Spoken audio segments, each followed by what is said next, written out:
Hello and good day, Mike Adcock with an update on our tropical depression located between the Carolines and Papua New Guinea. This briefing is based on the 12 Zulu Japan Meteorological Agency advisory from the 3rd of April. I mentioned Papua New Guinea. We normally don't talk about that country when we're doing a tropical update just because of its proximity to the equator, but that's what we have on our hands here. We've actually been tracking the system for the past few days, first as a model storm, and then we've seen it kind of developed over the past few days. And even this time yesterday on late Wednesday evening, this was really being talked about as like a medium threat for near-term development. And a lot of that drives behind the proximity to the equator.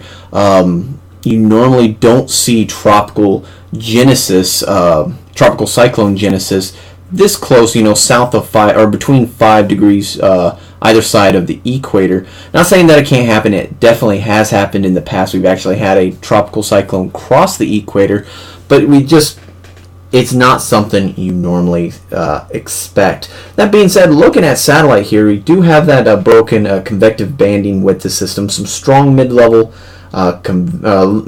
turning though with this system. Atmospheric conditions pretty favorable, marginally favorable. I mean, you are pretty close to the equator, so that is going to be a challenge, but you do have low wind shear out there, good divergence aloft. Water temperatures are plenty warm, about 29-30 degrees Celsius, so really no major impacts to the system, just not the most it's not the best atmosphere to promote development. Taking a look at JMA's 12Z advisory, this is about 10 p.m. local time in Papua New Guinea. The center of circulation was 430 kilometers to the north-northwest of Longau in Papua New Guinea. That's over in Manus Island, or about 915 kilometers southwest of Chuuk. It is moving off to the west rather slowly. Our winds 55 kilometers per hour with gusts up to 85. And our pressure down to 1,004 hectopascal. Looking at Dvorak, you do see that large area convection on the western side of our system, a pretty cold convection associated with that. So that is starting to help increase our Dvorak numbers. A little surprised by JMA's numbers. Their data T was 2.0, but opted to go for a final T and current intensity of 1.5. However, their actual intensity on the 12Z advisory was more in line with what NESDIS and JTWC, and really what we're seeing here is the convection wrapping around the center about 0.3, which gives us a data T of 2.0, which works out to be about 55 kilometers per hour. The advanced Dvorak technique, the more objective method, a little stronger, actually getting pretty close to tropical storm strength. So we're going to continue to monitor this over the next few hours, but to be quite honest with you, I would not be surprised to see this system get upgraded overnight by JMA, or at least tomorrow morning. The next international name that would be given would be PayPal or Daming by the Philippines, by Pagasa, once it crosses into the Philippine area of responsibility. I show the satellite loop here really to talk more patterns. You can't even see the system here. This image cuts off right around 10 degrees north, or a little bit south of that, so our depression's not even showing up on here. But the key thing I want to hit on here is look north of the Carolines, north of all of Micronesia, toward Guam. Notice the lack of clouds south of our frontal systems, even going into the Philippines and into, excluding the daytime convection here, but into Indochina, really being dominated by an extension of the subtropical ridge. And we see that here on the JMA surface analysis from 6 Zulu. High pressure is actually well off to the north, but we still have high pressure kind of in control across the Philippines and Micronesia. So that's going to at least limit how much northern progression our depression will take over the next few days. It's not a very strong high pressure, so it's not going to cap it, but you're not going to see significant gains in latitude. Not really looking at a recurvature here, which increases the threat for landfall as we get into next week.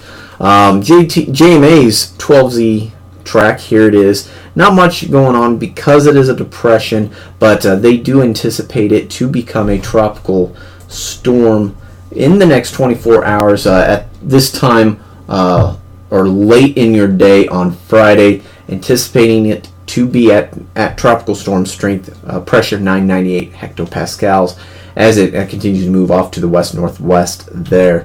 JTWC, very similar conditions there. They analyzed it a little bit further north. You see there 1.8 degrees north. But currently about 45 kilometers per hour, gusting up to 65. That was at 9Z, according to their latest Dvorak analysis. That would support more like 55 kilometers per hour.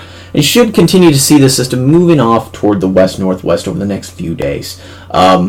Really no significant development, actually a little bit slower than the climatological rate.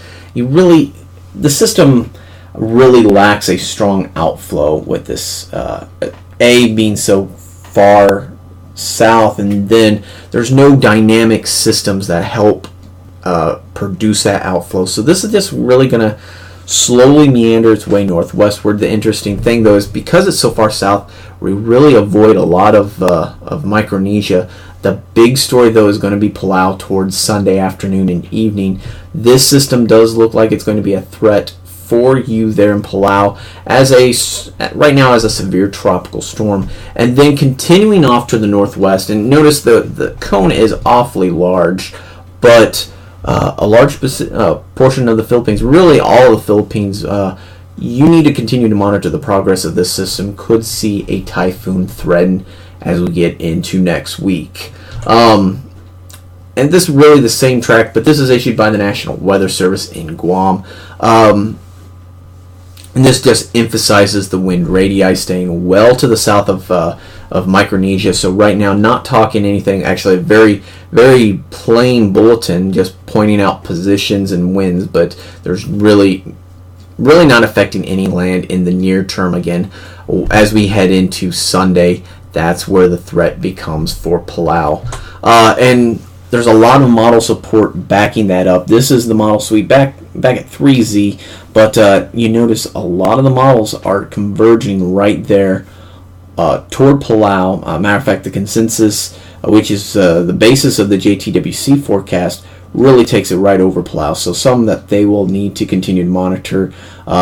Really looks like one way or another they're going to see some unsettled weather as we head into the weekend. And this system should continue to intensify over the next few days. JTWC a little on the bullish side, at least compared to the other models, but it is below the climatological rate, so it still seems rather reasonable that we should see a threatening typhoon as we get into early next week. Not much going on the weather plots. Again, this system is way far to the south. There was a ship there just off to the east-northeast there. 41 kilometer per hour winds reported with that. 1,002.5 hectopascals. So the analysis of 1,004 from JMA actually might be a little on the high side. So we'll continue to monitor that.